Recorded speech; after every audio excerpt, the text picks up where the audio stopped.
N'éteins de plus ardent, viens, n'éteins de plus dans ton cœur, viens, tel que tu es ardent, viens. Dernièrement, j'étais à un enterrement et un homme est venu me voir. Il disait « Monsieur le pasteur, merci, c'était très intéressant. Tu sais, je veux pas que ce soit intéressant ce que je prêche. Et je ne veux pas non plus que ce soit intéressant ce que je prêche. Ça ne m'intéresse pas. Mais je veux quelque chose. Quand je prêche, je veux que les gens se posent la question « Dieu, est-ce que tu me parles à moi ?» Tu comprends la différence? Pas une prédication intéressante, mais j'aimerais que Dieu, cet après-midi, parle à des personnes et que les personnes puissent dire « Waouh, cet après-midi, Dieu m'a parlé et ça, c'est mon souhait. » Est-ce que tu es là aussi parce que tu as soif de Dieu qui te parle? Cet après-midi, j'aimerais parler de ce que Dieu m'a mis sur le cœur. Et j'aimerais vous parler de la prière. Peut-être qu'il y a des personnes qui disent « Oui, je connais déjà, mais je ne crois pas que tu connaisses tout. » Parce que moi aussi, j'en sais qu'un petit peu. Mais le plus important, j'aimerais commencer comme ça pour ceux qui sont là et qui disent « Oui, j'aimerais vraiment avoir une vraie onction de prière. Quelque chose que Dieu pose sur toi, que tu ne restes pas en bas, mais que tu montes tout en haut. Est-ce que tu veux avoir cela ? » Si tu veux devenir un vrai intercesseur, il faut que tu apprennes quelque chose. Il faut que tu apprennes à mourir. Oh. Tu sais, si tu n'apprends pas à mourir, tu ne seras jamais un vrai intercesseur et tu n'auras jamais une vraie onction de prière. Avoir une onction de prière, un manteau prophétique. Mourir signifie tu n'as plus de volonté, plus d'opinion, tu n'as plus de théologie. Tes sentiments ne t'intéressent plus, tes problèmes non plus. Tout est parti. Il n'y a plus rien. Est-ce qu'on peut vivre cela? Tu sais, les gens pas croyants apprennent cela. Ils font de la méditation. Méditer signifie on devient tout vide, on enlève tout. Et nous, les chrétiens, on est comme des petits-enfants. On dit « Oh, je veux avoir ceci, cela, ceci, cela. » Ça, c'est pas mourir. Mourir signifie lâcher prise. Tu n'as plus de volonté, tu n'as plus de problème, tu n'as pas d'opinion, mais tu n'as que en toi, ce que Dieu pose en toi. Ça, ce sont des vrais intercesseurs. Je vous donne un exemple où c'est presque les mêmes. Il y a un certain temps, la nuit, je sentais que je devenais malade. Le matin, je me réveillais. Je ne sais pas si c'était 7h30 ou 8h, et j'avais la fièvre, la tête était comme enfermée, la gorge prise, j'allais pas bien du tout. Et je te dis, je suis un très mauvais malade. Je sais gémir. Si vous ne croyez pas, demandez mon épouse. Je suis un très mauvais malade. Et j'aime pas être malade du tout. Peut-être qu'il y a des gens qui aiment, je ne sais pas, mais moi, j'aime pas du tout. Surtout quand tu es gravement malade. Et là, j'étais vraiment bien malade. Je couchais là et j'attendais que ça passait. Et alors le Seigneur me dit, Pierrot, lève-toi, prends la voiture, va à Mannheim et va à la gare dans le parking souterrain. Vous savez ce que j'ai répondu? Je suis malade, Seigneur, est-ce que tu ne vois pas? Je vais très mal, je suis malade. Est-ce que tu croyais que ça intéressait Dieu? Non, pas du tout. Je lui ai dit, j'ai de la fièvre. Dieu n'a rien répondu. Et alors, après un moment, donc j'y suis allée, pas avec joie, pas dans la foi, contre ma volonté. Tu sais, c'était encore en hiver, il faisait froid dehors. Alors je vais à Mannheim, dans ce garage souterrain, toujours en train de râler. Peut-être que le Seigneur a des boules qui est comme je râle comme ça. Alors j'étais là, assis dans ma voiture, je dis oui, je suis maintenant là, que veux-tu? sors de la voiture. Et j'étais là dans ce garage souterrain. Je sors, je fais 2 pas et je vois dans le coin de ce garage souterrain un démon. Il avait à peu près 2,50 m de haut. C'était comme une boule gonflée. Et dans ses yeux, il avait des yeux rouges. Et il avait vraiment de la haine. Je sentais vraiment de la haine. Il était à peu près à 10 mètres de moi. Maintenant, tu imagines un puissant démon, plein de haine, avec une grande autorité. Et toi, de l'autre côté, il y a un pyromalade. Tu comprends? C'est pas tout à fait juste comme combat, là. Si j'étais encore en bonne santé. Et le Seigneur dit, et je dis, Seigneur, qu'est-ce que j'ai à faire? Va, avance, rentre devant, rentre en lui. C'était 20-30 mètres. Et plus je m'avançais vers lui, plus je sentais ce rejet, cette haine. Et j'avançais toujours plus, toujours plus. Et tout d'un coup, comme une explosion, ça a disparu. Et Dieu dit, maintenant tu peux nous rentrer chez toi. Je me suis remis dans ma voiture et j'étais complètement en bonne santé, plus malade du tout, pas de fièvre, rien du tout. Le Seigneur voudrait parfois nous tester si nous sommes prêts à écouter ou à écouter nos sentiments. Il y a 3 semaines, j'étais dans la Suisse française. J'ai été invitée et je sais que c'est un endroit où dans les montagnes, il y a beaucoup de sorcellerie, il y a beaucoup de confrontations. Quand j'ai eu l'invitation, j'ai longtemps hésité, je ne savais pas si j'accepte ou pas. Après, j'ai accepté parce qu'il y avait encore 3 mois. Et le jour d'avant, la nuit d'avant, j'arrivais pas à dormir et il y avait beaucoup de démons qui venaient pour me confronter. Et c'était une nuit terrible et j'étais malade. Et j'étais tellement malade que ma famille m'avait conseillé et m'avait dit « il faut pas que tu y ailles ». Et je savais qu'avec cette puissance de confrontation, Dieu m'a donné une révélation. Là en haut, il y a des portes de la sorcellerie, il faut que j'aille là-bas. Mais les circonstances étaient catastrophiques. J'aurais jamais pu conduire seule, donc j'avais quelqu'un qui m'a conduit, j'étais malade. Et j'ai survécu avec de l'aspirine jusque là-bas. Je sors, je vais dans la salle et je peux te dire, à la fin du culte, 90% de la maladie était partie, de tous mes symptômes. Et le jour d'après, j'étais de nouveau en bonne santé. Mais je savais, c'était une confrontation. Je savais, là, en haut, il y a des puissants démons qui ne voulaient pas que je monte. Et ils savaient où j'habitais. Et tu sais, dans la vie, il faut qu'on apprenne pas à t'écouter toi, mais à écouter Dieu. Et je savais, il voulait m'avoir là en haut. Et j'étais là en haut. Et ceux qui comprennent le français, vous pouvez regarder sur YouTube la vidéo de la Tanne. Je crois que c'est tellement important. Dieu nous apprend à mourir. Il y a un temps qui est là maintenant où Dieu veut nous apprendre à mourir. Je vais vous raconter des choses de mon cœur maintenant. Il y a différents niveaux de croissance spirituelle et ça n'a rien à voir combien de temps tu es croyant. Quelqu'un peut être croyant depuis 6 mois et spirituellement, il est beaucoup plus grand que toi qui es croyant depuis 30 ans. Ça n'a rien à voir avec combien de temps tu peux être croyant, combien de ministères, combien tu es saint. Est-ce que tu es prêt à te laisser préparer, à te former? Est-ce que tu es prêt à mourir? Il y a, par exemple, en Allemagne, quand tu sors de la maternelle, il y a l'école, c'est là où il y a le CP. Et peut-être que tu te rappelles, le CP, c'est quelque chose de grave. En tant qu'enfant, dans la maternelle, tu peux jouer.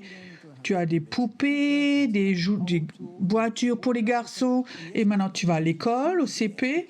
Et là, c'est fini de jouer. Il faut apprendre les maths. Il faut apprendre à écrire, apprendre à rester assis. Vous vous rappelez de tout ça? Apprendre à rester calme, à écouter, à être enseigné. Et ça, c'est le CP. Et j'ai l'impression qu'en Allemagne ou en Europe, il y a beaucoup d'églises qui sont pour les CP. Et ils restent pendant des années, ils restent au CP. On reste assis, tranquille, écouter, rentrer chez soi. Et après 20 ans, tu es toujours encore au CP. Je sais pas, tu peux imagine, tu as 19 ans maintenant et tu as redoublé toutes les années. Comment tu te sentirais si tu vas à l'école? Il y en a qui ont 6-7 ans et toi, tu as 19 ans. Tu te sentirais pas forcément à l'aise. Et ça, c'est la raison pourquoi, dans beaucoup d'églises, les chrétiens ne se sentent plus à l'aise. Ils ont l'impression ils restent toujours sur des prédications du CP, CE1. Et ils savent Dieu a plus. Dieu veut t'emmener au CE1, CE2. Dieu voudrait que tu fasses un bac dans l'esprit. Dieu voudrait que tu ailles à l'université dans l'esprit, que tu saches tellement de choses dans l'esprit. Mais alors, il faut aussi quelque chose. Il faut que tu aies des enseignants qui peuvent t'enseigner. Si les enseignants du CP ne peuvent pas t'enseigner pour le bac ou l'université, ça ne va pas. Peut-être que les étudiants dans ce niveau sont plus intelligents que les professeurs. Je crois que c'est la circonstance de beaucoup d'églises. On a appris, il faut se convertir, il faut être fidèle, il faut lire la Bible, il faut chanter avec, aller dans une prière. Et après, on reçoit un peu de cure d'âme, on se fait caresser. Et après un moment, tu remarques que tu es toujours encore au CP. Est-ce que tu as envie d'aller à un autre niveau? Tu comprends? Et si tu n'as pas envie, alors j'arrête. Est-ce que tu as envie de dire, Seigneur, j'aimerais aller au niveau supérieur, j'aimerais apprendre dans l'esprit à grandir, à avoir de la connaissance. Je crois qu'il y a un esprit de révélation, il veut nous amener plus haut. Moi, je suis quelqu'un qui était encore chez les militaires, j'étais parachutiste et j'étais dans une section, en allemand on dit commando, c'est une section spéciale où on faisait des choses dangereuses. Et alors, c'est pas au niveau pédagogique du CP, mais c'est beaucoup plus haut. Et je sais encore, par exemple, je donne juste des exemples. Le deuxième jour, il y avait un trou avec 4 murs en béton, 2 mètres de large, 2 mètres 50 de haut, de profond, et le sergent t'a jeté dedans. Et moi, en tant que parachutiste, c'était pas grave, t'atterris là en bas, et alors il te dit, dans 3 heures, c'est le repas de midi, on se revoit. Et tu peux pas monter, t'as pas d'échelle, t'as rien du tout. Maintenant, il faut que tu apprennes de sortir de ce trou-là. Tu comprends? Alors, il y a des gens, ils aiment... Il y en a qui deviennent dépressifs, ils sont par terre, ils pleurent, tout, mais ça gêne pas le sergent. Et il dit, si tu réussis pas à sortir pour midi, bah, tu auras le repas du soir.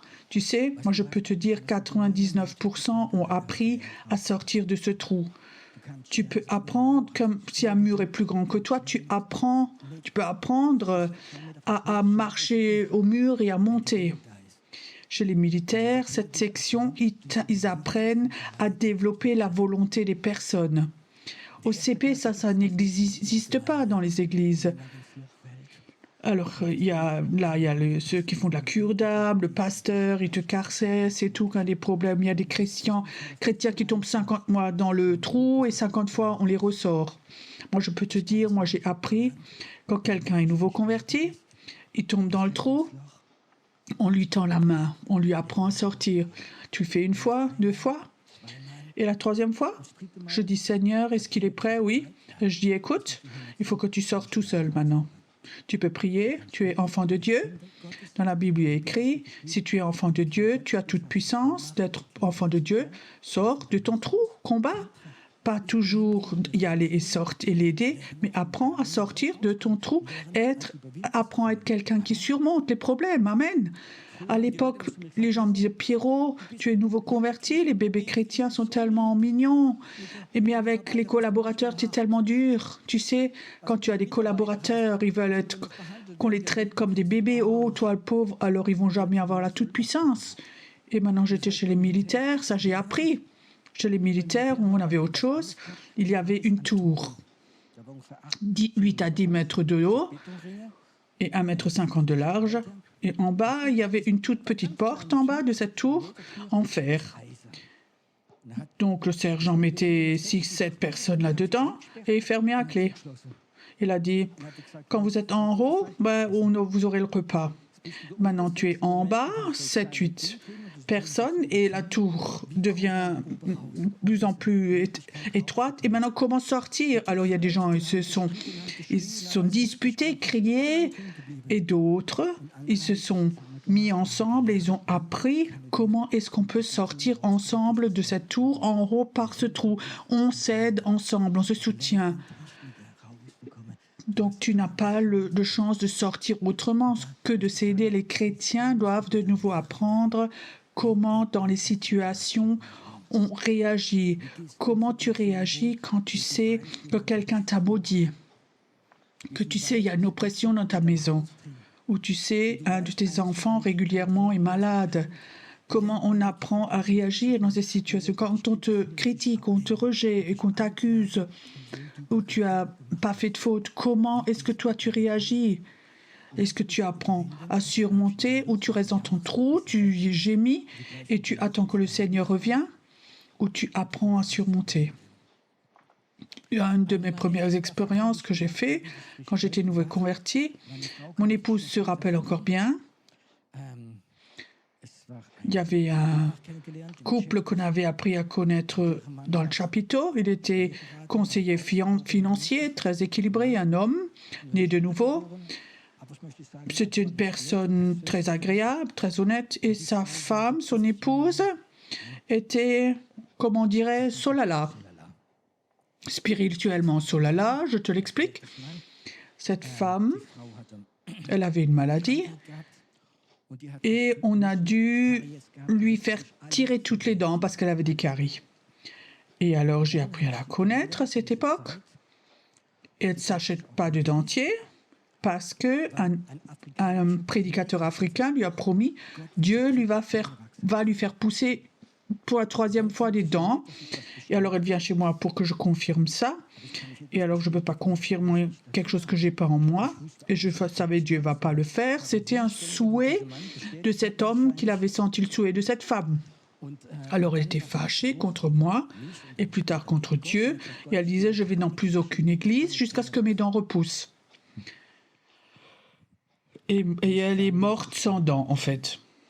Peut-être qu'il y en a au ciel, je ne sais pas. Mais j'ai appris à connaître son époux avant l'enterrement. Et c'était un homme très, très sympathique. Il était ouvert dans la foi. Mais cette histoire de son épouse, tu comprends? Il disait, j'ai une femme, elle a 40 ans, elle a plus de dents, et elle ne veut pas de dentier. Elle attend jusqu'à ce que Dieu lui donne des dents. Je ne peux plus l'emmener à des rencontres de mon entreprise. J'ai honte parce qu'elle raconte ça à tout le monde.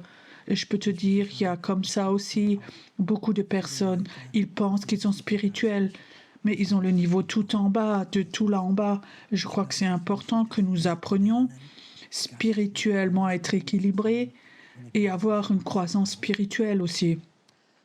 Pourquoi je vous raconte tout ça? Il y a 3 jours, l'après-midi, je voulais aller au bureau, faire des choses. J'étais déjà dans la voiture, au feu rouge, et le Seigneur dit, va pas à l'église maintenant, va à Speyer maintenant.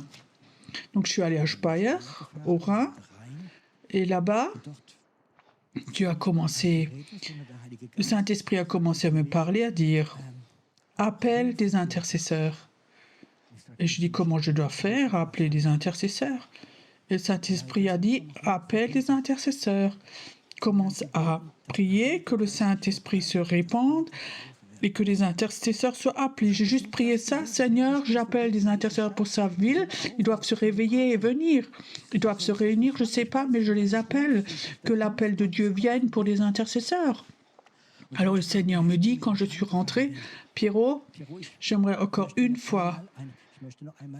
fois, libérer une vague de l'esprit. Le Saint-Esprit peut donner le réveil où toute l'Allemagne est touchée en une fois, mais parfois le Saint-Esprit, comme ça, peut donner des vagues de l'esprit que nous avons déjà une fois vécues dans le temps de Toronto, et après, j'aimerais libérer une vague de l'esprit, mais je peux que la libérer quand des intercesseurs la prient, l'appellent pour qu'elle descende. Et je savais qu'une vague va venir. Et je vais dire qu'il y en a plusieurs qui vont venir. Je ne sais pas quel espace, quelle distance, mais les intercesseurs vont jouer un rôle très important pour que ces vagues viennent et qu'elles vont rester, qu'il y ait des vraies vagues spirituelles qui viennent. Est-ce que tu as déjà pu imaginer que pendant un culte, qu'il y ait une vague de l'esprit qui vienne et que cette vague dure 2 mois? Moi, je l'ai déjà vécu. Courtement, je l'avais raconté un matin. Un certain temps, on était à Samthausen un soir. On avait une réunion du prière à 8 heures. Je venais toujours à 20h moins 5 et j'ouvrais. Et alors, le dimanche, une vague avait commencé. Le mardi, j'arrivais à la réunion de prière.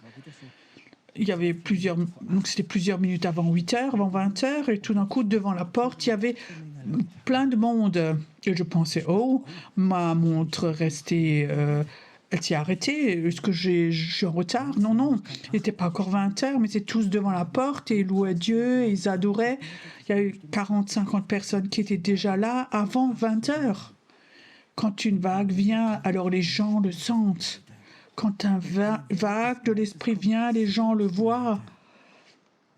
Et j'ai l'impression qu'en ce moment, qu'une vague est en train d'arriver, elle voudrait venir, mais elle ne va pas venir avant qu'il y ait assez d'intercesseurs qui l'appellent et qui vont la recevoir.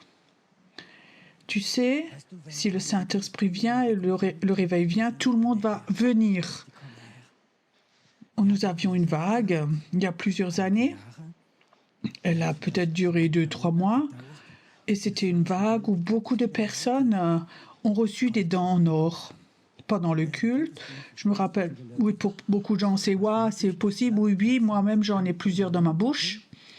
Il y avait simplement des dents en or qui apparaissaient chez les gens. Alors, un cher frère a dit, Pierrot, si tu veux, j'écris un article dans Charisma.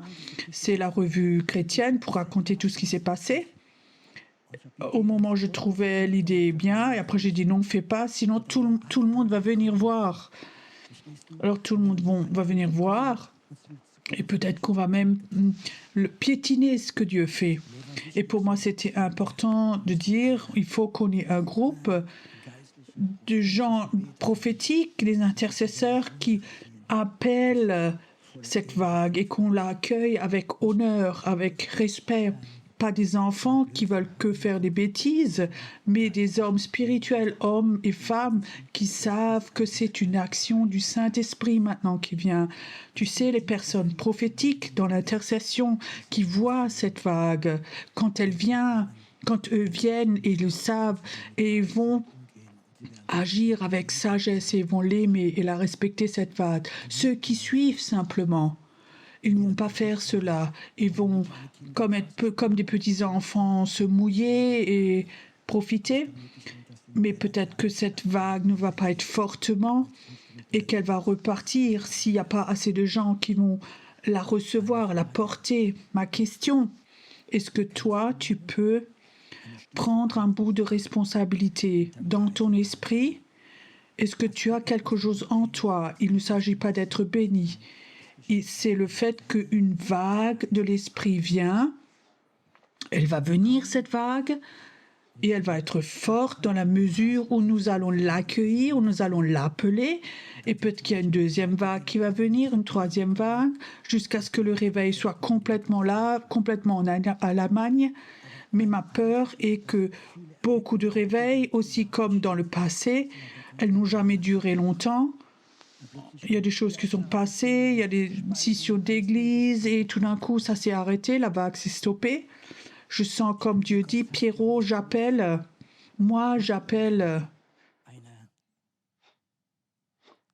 un groupe de personnes, d'hommes et de femmes qui sont prêts à appeler cette vague et à la recevoir, à la porter. Et comment je veux dire, si cette vague de l'esprit vient, qui sont prêts à dire, c'est pas seulement pour être béni, mais je sens en moi cette mission sainte de protéger cette vague, de ce que Dieu fait, de le protéger et pas juste prendre pour être béni, mais cette vague va peut-être durer courtement et être petite ou pas venir et après elle va repartir. Je sentais dans mon esprit que Dieu dit « J'appelle des intercesseurs. J'appelle des intercesseurs qui sont prêts à mourir.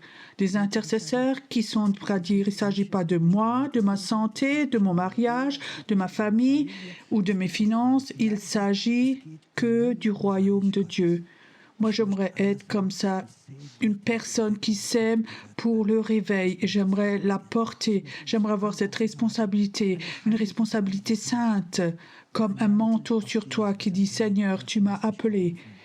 Je veux être une personne comme ça qui appelle le réveil et cette vague et qui va la protéger. La vague va être anéantie s'il n'y a que des gens du CP. Vous comprenez ça? Que des gens qui veulent des caresses, la cure d'âme, qui viennent que pour avoir un partenaire ou d'autres motivations. Le temps est fini maintenant. J'ai l'impression que Dieu dit, il y a un nouveau niveau qui va venir, qu'on ne connaît pas, où moi aussi je veux rentrer, et cette vague est en train d'arriver. J'aimerais que cet après-midi, vous transmettre cet appel de Dieu. Il ne s'agit pas d'être béni. Il s'agit d'entendre cet appel de Dieu.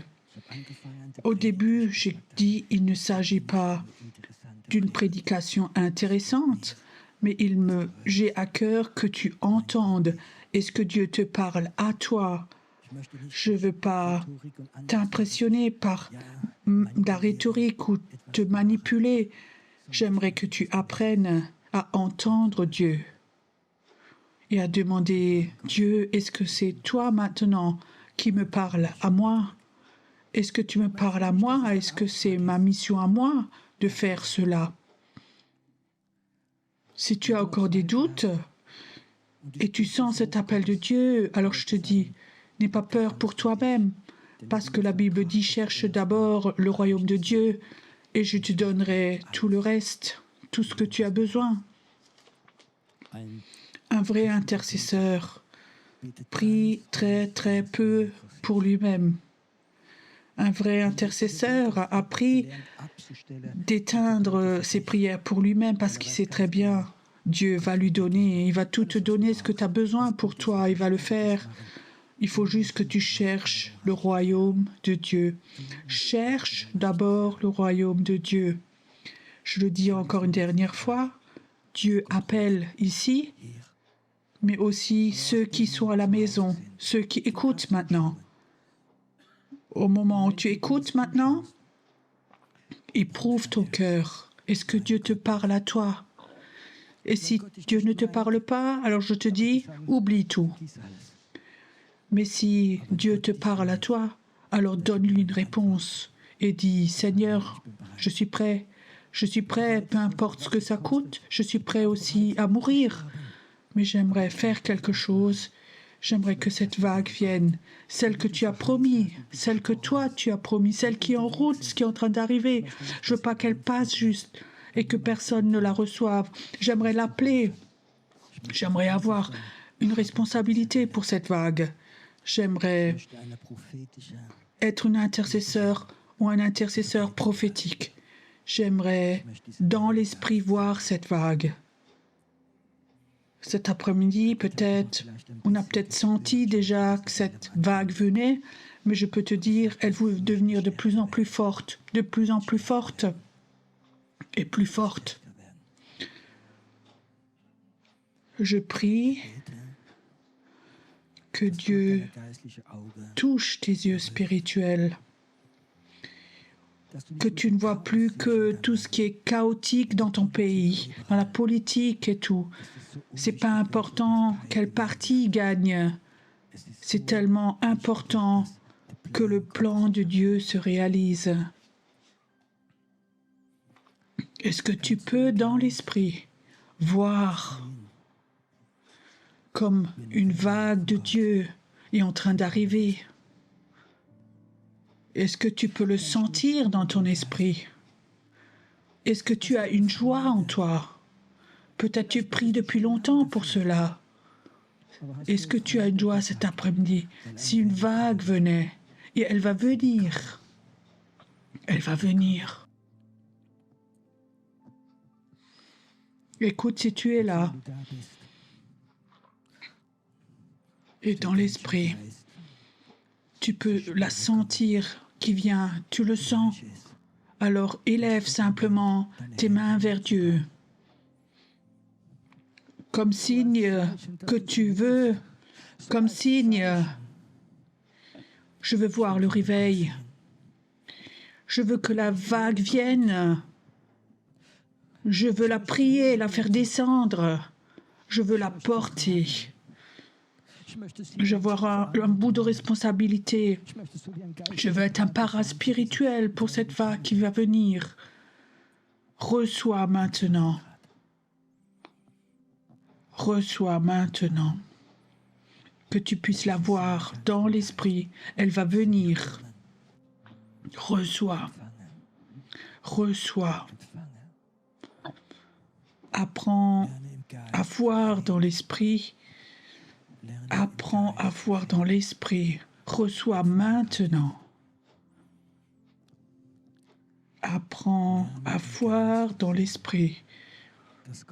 Que Dieu t'ouvre les yeux. Que Dieu ouvre tes yeux maintenant dans l'esprit.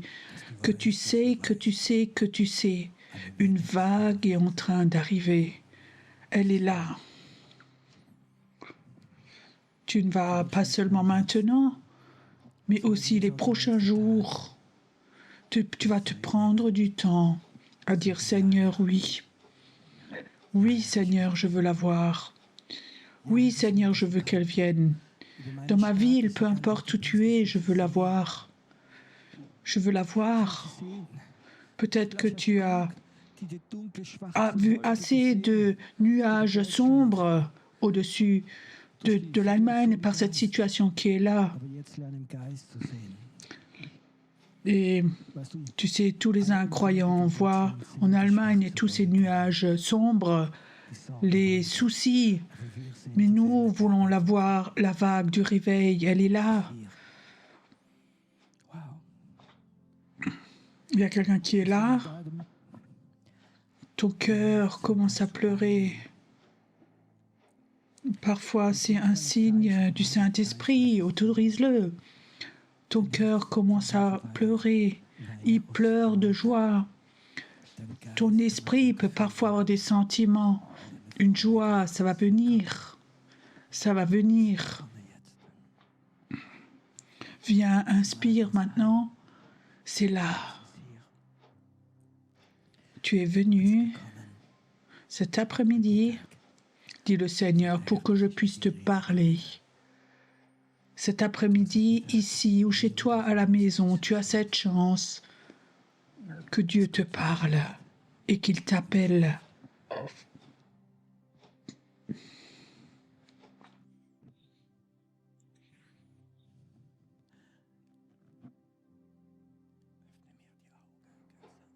J'aimerais aussi maintenant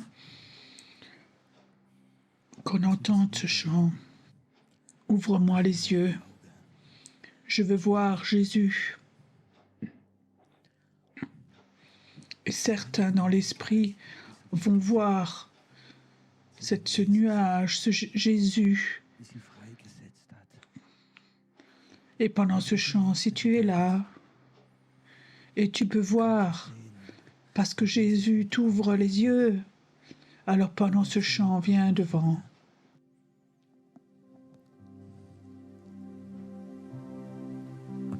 Öffne mir die Augen.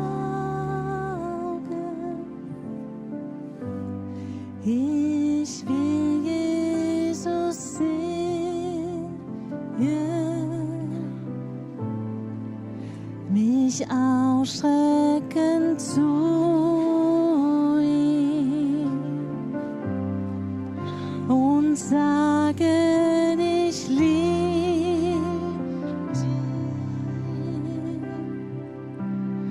öffne mir die Ohren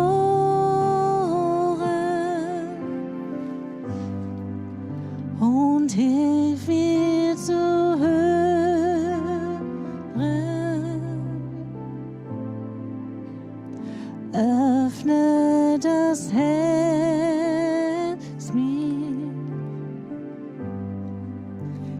Ich will dir gehören.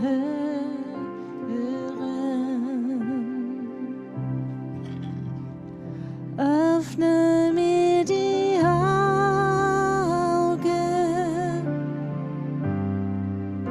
Ich will Jesus sehen,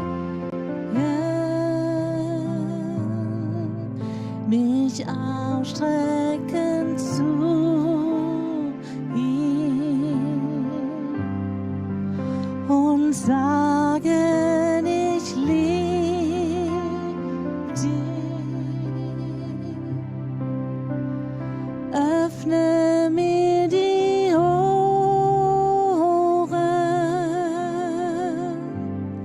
und hilf mir zu hören.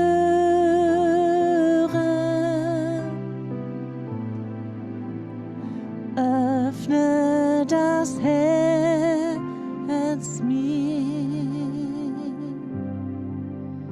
Ich will dir gehören.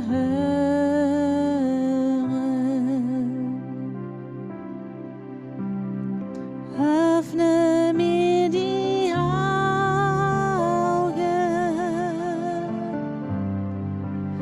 Ich will Jesus sehen, mich ausstrecken zu ihm und sagen, ich liebe dich. Öffne mir die Ohren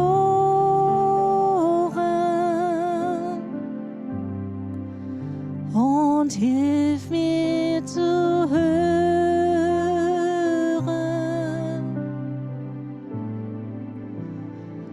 Öffne das Herz mir. Ich will dir gehören. Et Père, je prie que tu donnes un manteau de prière prophétique à certains hommes, certaines femmes ici devant, pour qu'ils apprennent à aller de façon toute nouvelle dans l'esprit quand ils prient. Qu'à chaque fois que le Saint-Esprit vient, quand ils prient, qu'ils voient dans l'esprit cette vague, qu'ils la reçoivent, qu'ils l'accueillent. Père, emmène-le dans le surnaturel. Nos yeux sont devenus tellement aveugles à cause des circonstances, parce que nous n'avons plus cru, parce que nous avons lu le journal. Laisse-nous recevoir du Saint-Esprit. Laissons-nous remplir de lui. Tu rentres dans un temps nouveau. Tu rentres dans un nouveau temps où Dieu va t'utiliser. Où Dieu va t'utiliser. Tu vas rentrer dans un nouveau temps. Inspire profondément. Je vois comme ton manteau d'intercesseur, de prière vient sur toi, qui avait des pensées de mort les derniers temps, où tu ne savais plus comment continuer. Et Dieu dit, je te libère de ces pensées de mort. Et tu vas de nouveau avoir des pensées prophétiques pour ton pays. Au nom de Jésus, restez un moment dans la présence de Dieu. Je crois que Dieu va encore donner des visions prophétiques à certains. Dieu va encore parler aux personnes ici devant. Adorons encore notre Dieu maintenant. Wir versammeln uns zu dir, o großer Gott.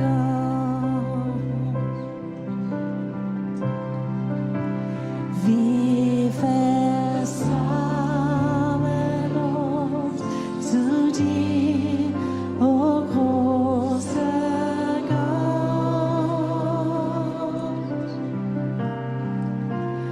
Nur zu dir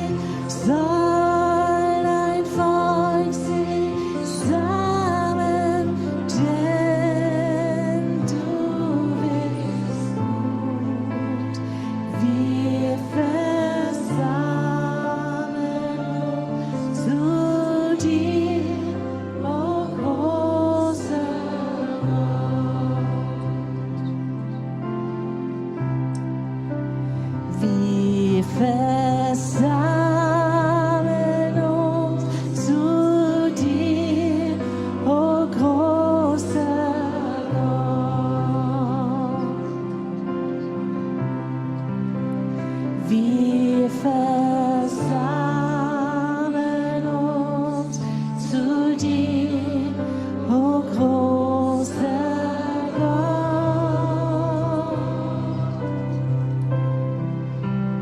Nur zu dir soll dein Volk sich sammeln, denn du bist gut. Wir versammeln uns zu dir, o großer Gott.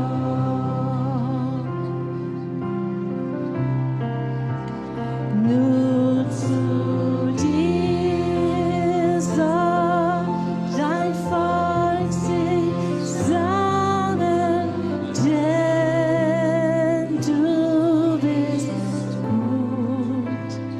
Wir versammeln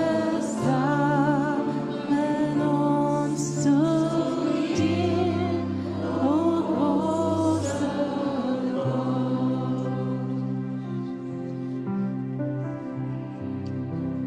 Nur zu dir soll ein Volk sich sammeln, denn du bist gut. Wir versammeln uns zu dir, o großer Gott.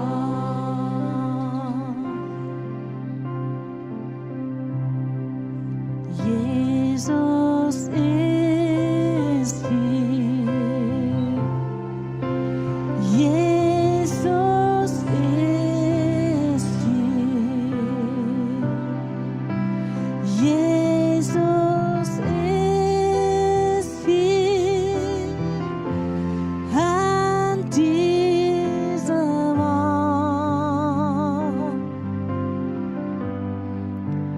Und mein Herz,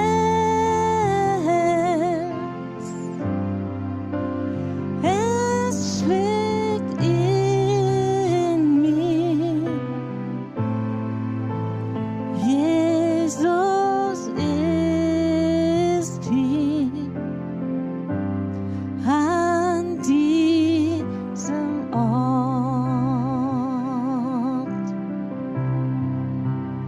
Jesus ist hier. Jesus ist hier. Jesus ist hier an diesem Ort.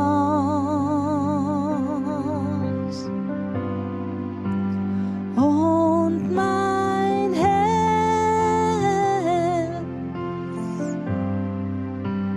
es schlägt in mir.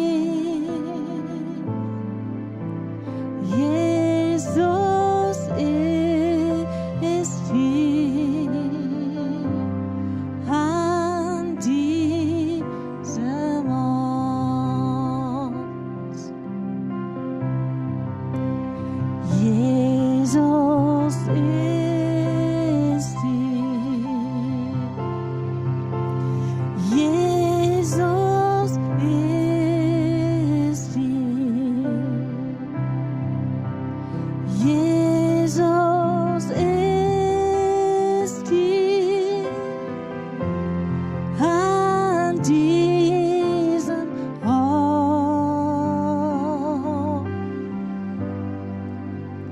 Und mein Herz, es schlägt in mir.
das Feuer tief in mir. Sei der Wind, der mich führt. Sei mein Leben und mein Ziel. Jesus, Jesus.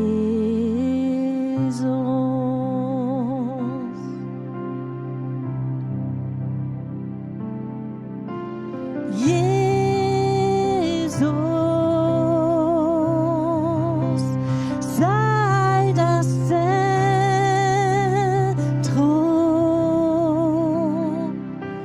sei meine Kraft und mein Lied.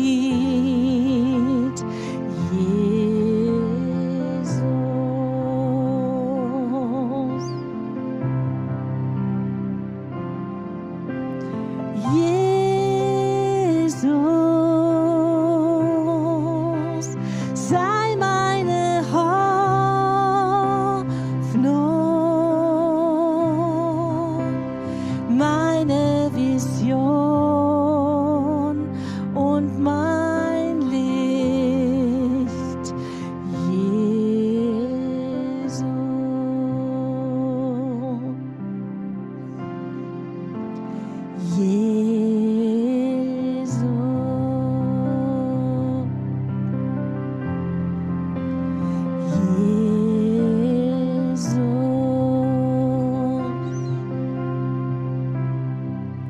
Du bist das Feuer tief in mir. Du bist der Wind, der mich führt. Du bist das Leben, das Leben.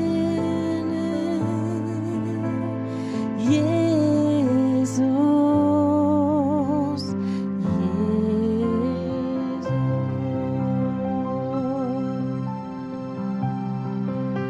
du bist das Feuer tief in mir. Du bist der Wind, der mich führt. Du bist das Leben und mein Ziel. Jesus,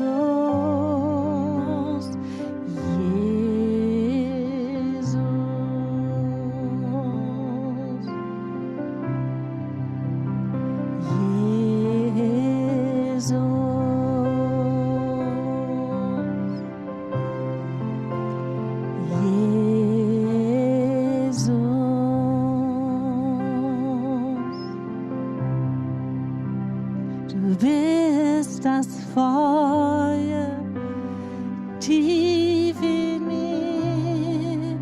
Du bist der Wind, der mich führt.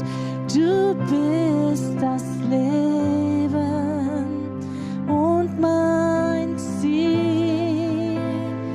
Jesus, Jesus.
mehr Grab, mehr von dir in mir, mehr Liebe, mehr Kraft,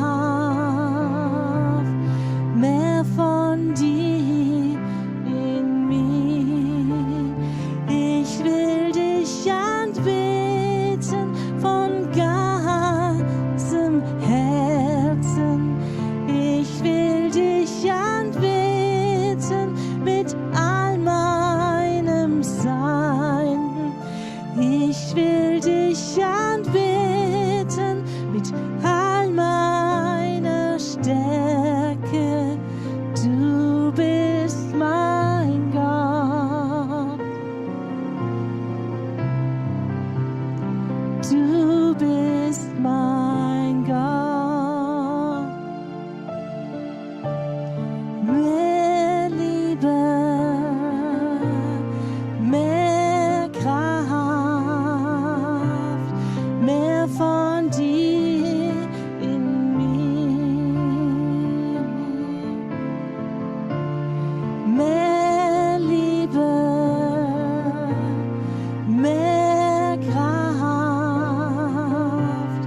mehr von dir in mir.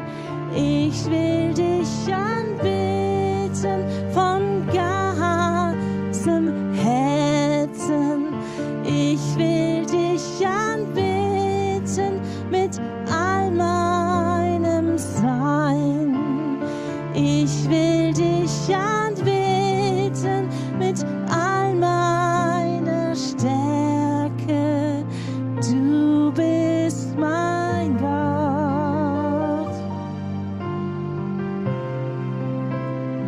Du bist mein Gott.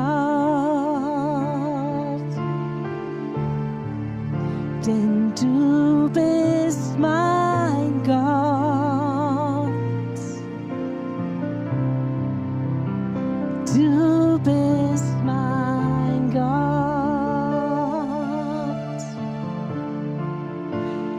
Ich will dich anbeten von ganzem Herzen. Ich will dich anbeten mit all meinem Sein. Ich will dich anbeten mit all meiner Stärke. Du bist mein Gott. Du bist mein Gott.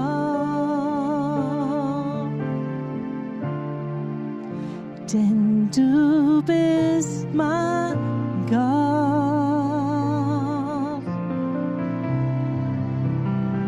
Du bist mein Gott. Denn du bist mein Gott. Du bist mein Gott.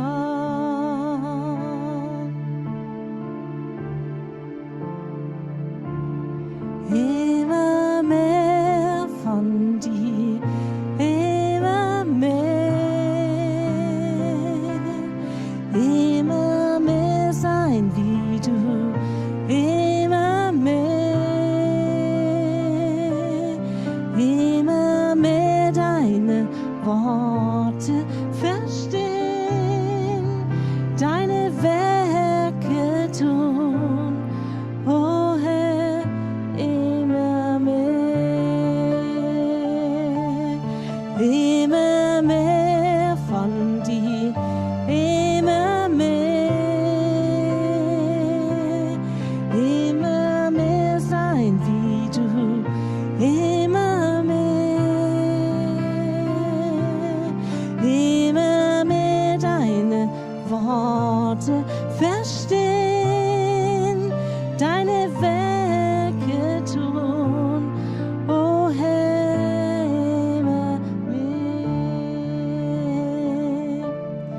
immer mehr von dir, immer mehr sein wie du, immer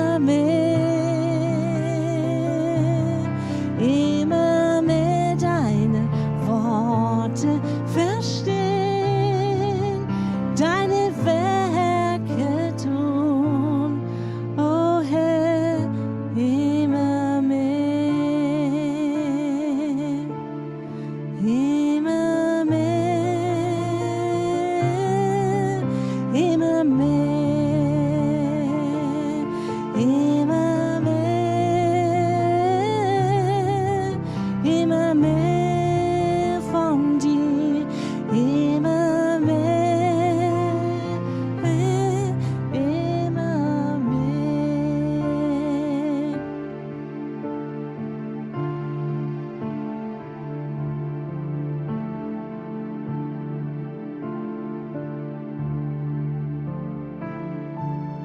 Mehr Liebe, mehr Kraft, mehr von dir in mir. Mehr Liebe, mehr Kraft, mehr von dir in mir.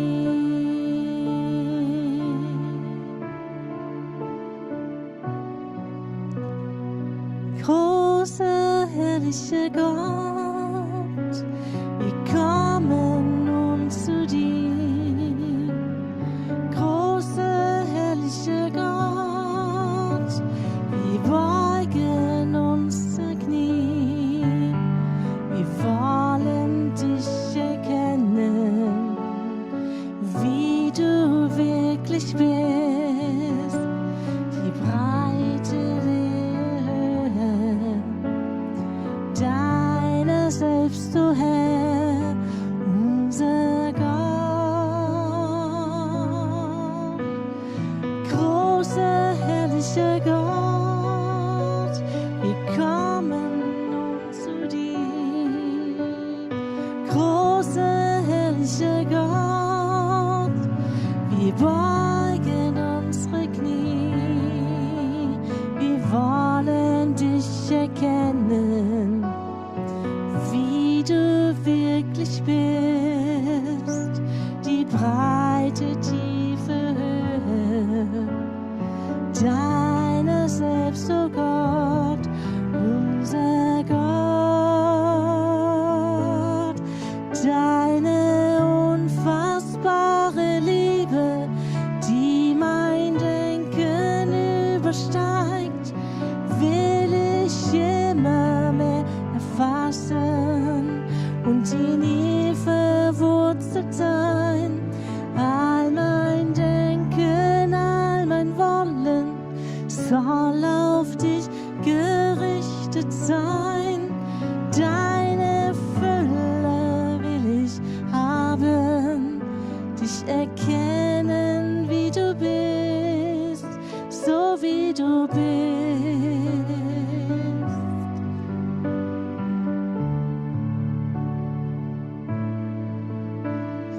Großer, herrlicher Gott, wir kommen nun zu dir. Großer, herrlicher Gott, wir beugen unsere Knie. Wir wollen dich erkennen, wie du wirklich bist. Die breite, tiefe Höhe, deiner selbst, o Herr, unser Gott. Deine unfassbare Liebe, die mein Denken übersteigt, will ich immer mehr erfassen und in ihr verwurzelt sein.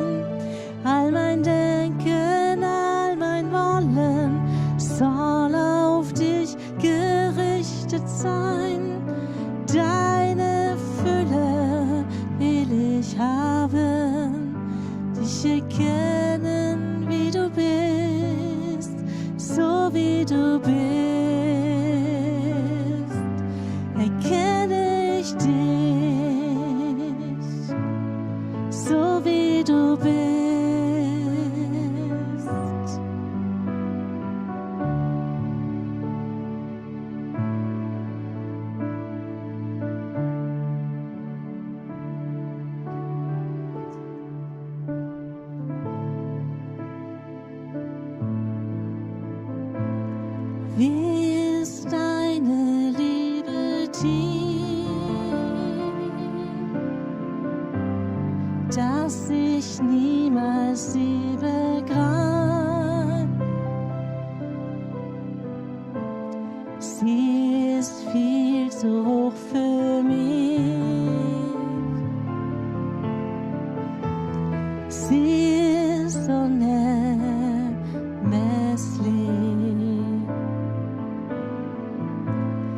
Wie ist deine Liebe tief, dass ich niemals sie begreif.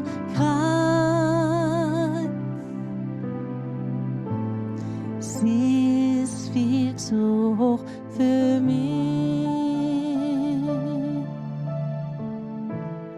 Sie ist unermesslich.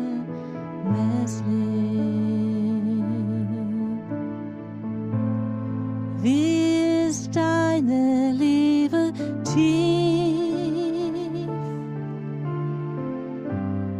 dass ich niemals sie begreif.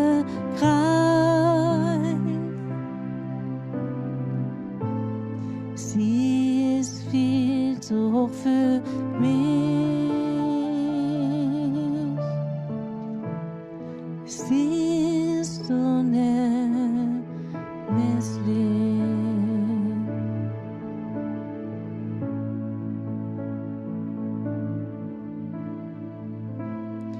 Wie ist deine Liebe tief, dass ich niemals sie begreif.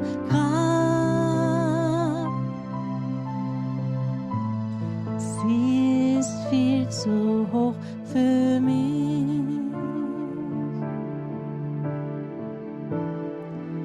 Sie ist unermesslich.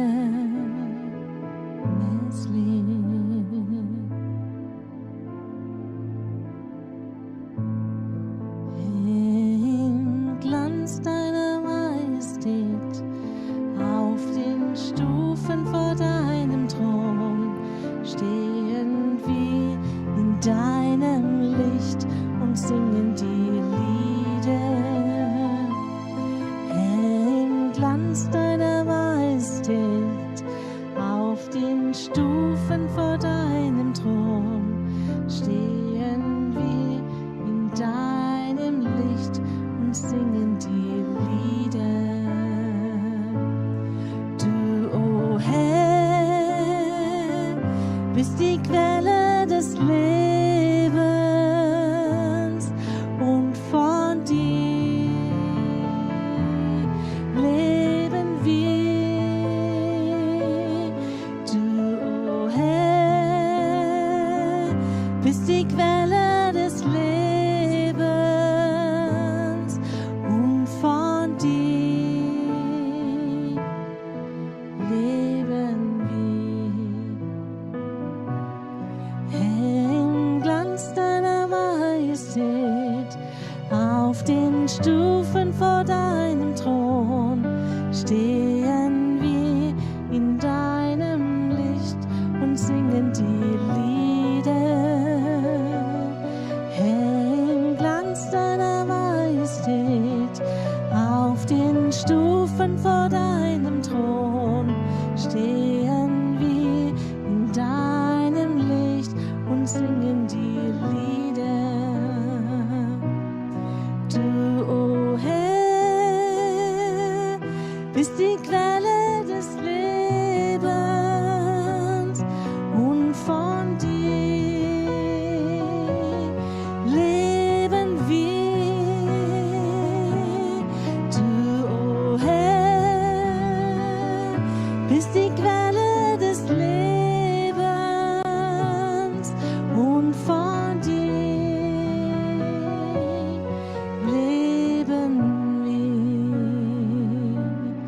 Du, o Herr, bist die Quelle meines Lebens und von dir leben wir. Du, o Herr, bist die Quelle des Lebens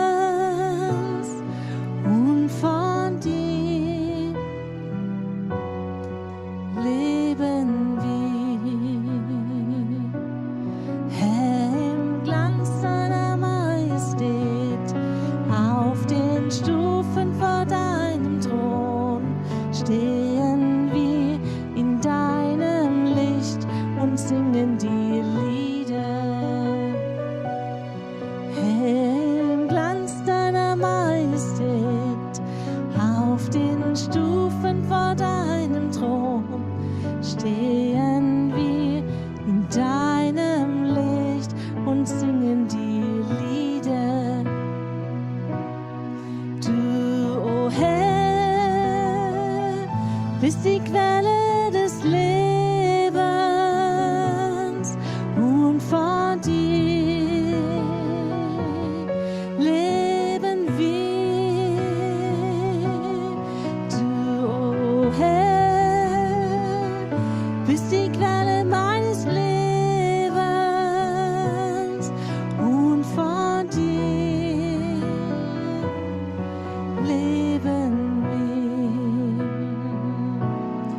Du, o Herr, bist die Quelle meines Lebens und von dir leben wir. Du, o Herr, bist die Quelle meines Lebens und von dir leben wir.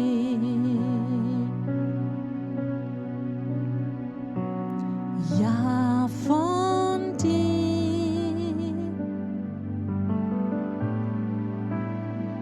leben wir.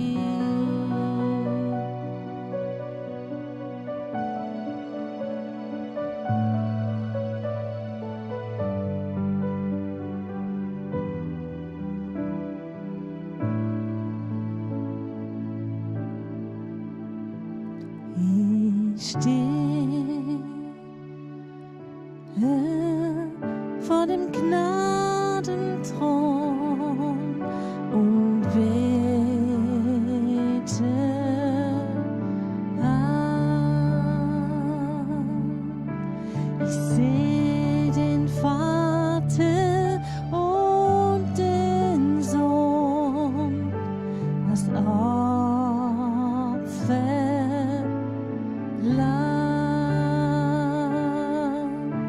Ich stehe vor dem Gnadenthron und bete an. Ich sehe den Vater und den Sohn, das Opferlamm.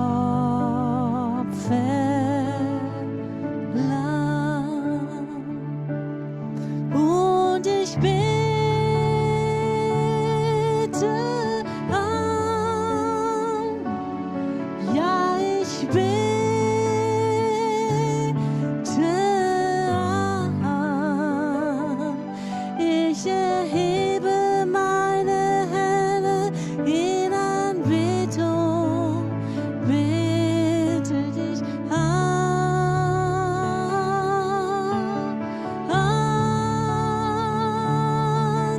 Und ich bete an, ja, ich bete an. Ich erhebe meine Hände in Anbetung und bete dich an.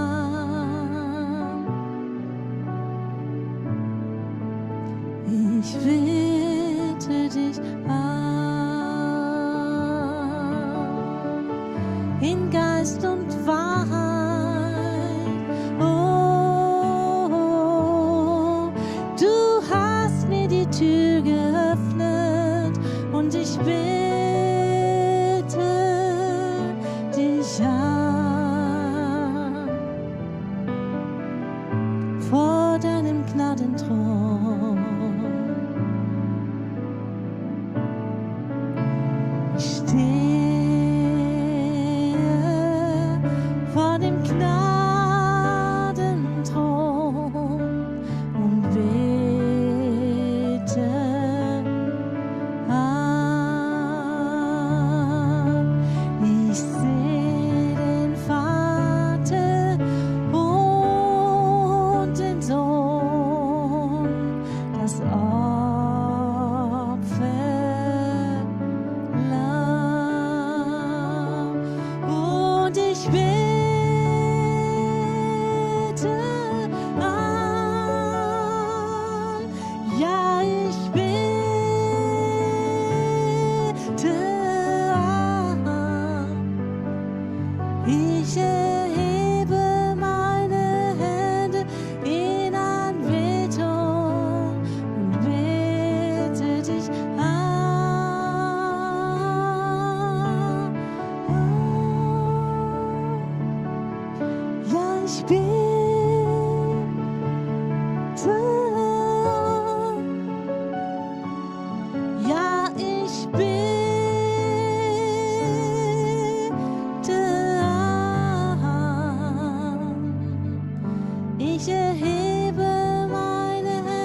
Ich bete dich an.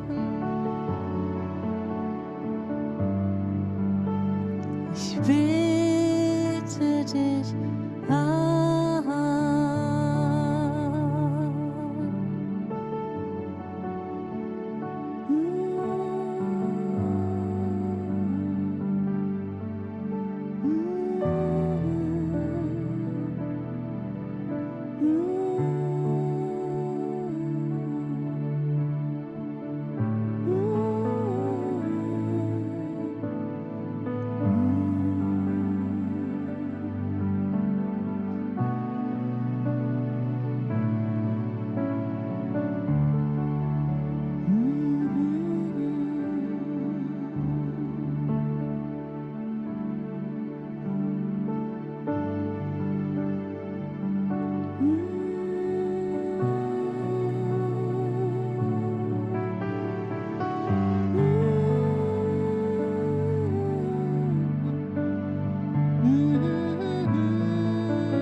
Sing grace, how sweet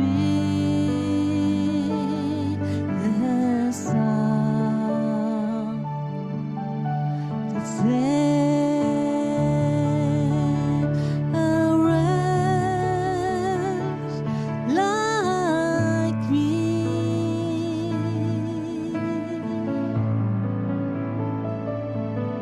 I once was lost, but now I'm found. I was blind, but now I see.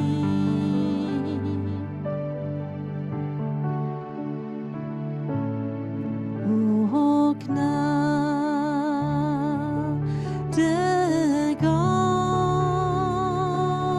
Gottes, die mich fand, die mir die Erlösung gab.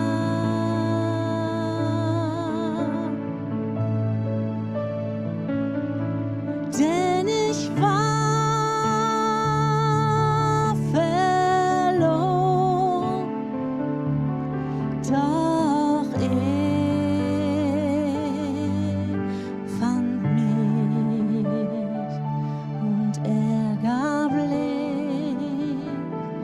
in meine Dunkelheit.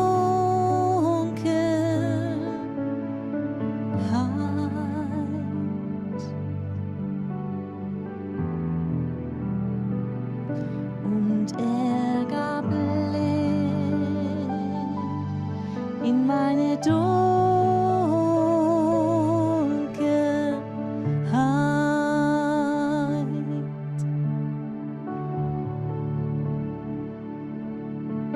Und gab Licht in meine Dunkelheit.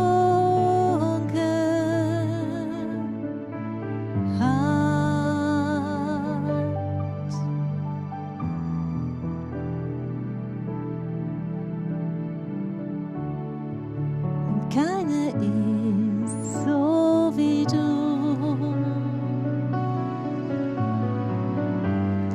Niemand sonst berührt mein Herz so wie du. Wo auch immer ich noch suchte, o Herr, es bleibt, keine ist so wie du.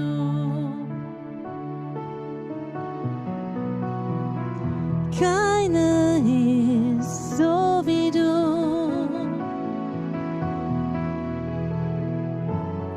Niemand sonst berührt mein Herz so wie du.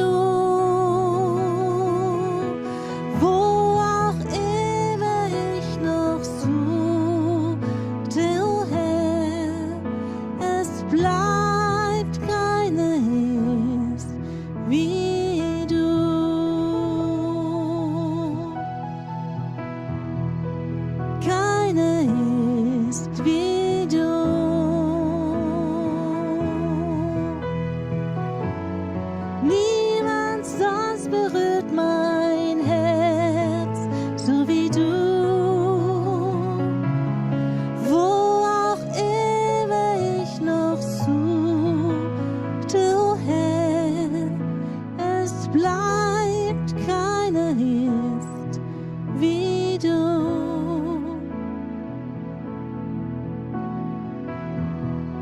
Keiner ist wie du.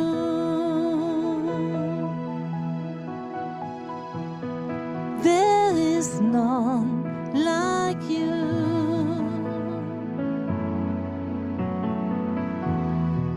Keiner ist so wie du.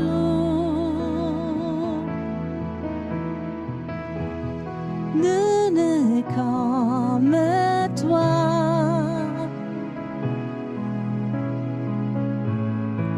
Es ist keiner so wie du.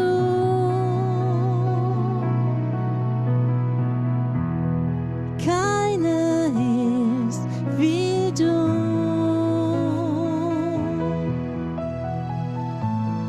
Niemand sonst berührt mein Herz, so wie du. Wo auch immer ich noch suchte, o Herr, es bleibt keiner ist wie du. Erbarmen strömt wie ein weiter Strom, und Heilung strömt aus deiner Hand. Kinder mit Wunden sind sicher bei dir. Keiner ist so wie du. Nul n'est comme toi. Nul n'est comme toi, mon Dieu, comme toi. Je pourrais chercher éternellement. Autant nul n'est comme toi. Keiner ist so wie du.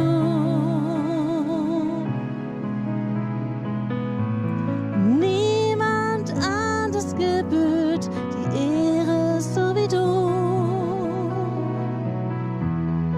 Wo auch immer ich noch suchte, o Herr, keiner ist wie du.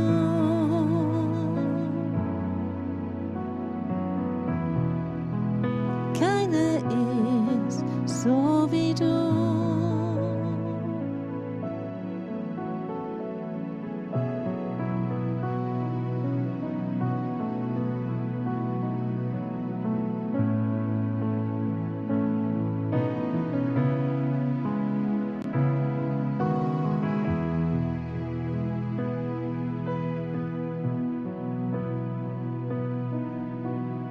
Erbarmen fließt wie ein weiter Strom, und Heilung strömt aus deiner Hand. Kinder mit Wunden sind sicher bei dir. Keiner ist wie du.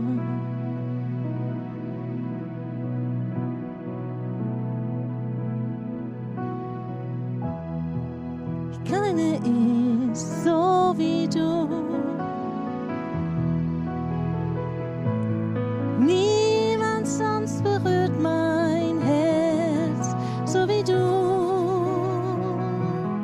Wo auch immer ich noch suchte, o Herr, keiner ist so wie du.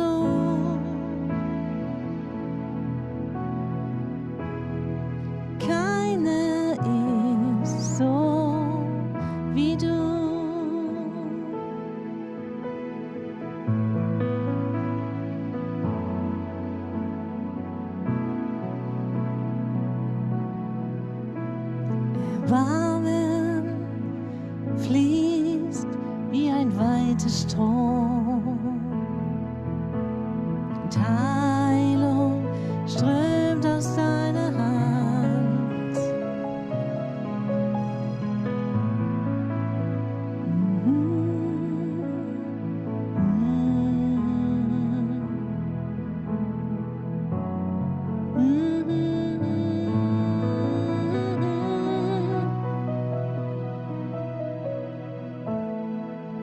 Eine Welle deines Geistes rufen wir, und sie wird kommen über dieses Land. Strecke dich aus und sei bereit dafür. Keiner ist so wie Jesus. Niemand sonst berührt mein Herz so wie er. Wo auch immer ich noch suchte, oh Gott, es bleibt, keiner ist so wie du. Es bleibt, keiner ist so wie du.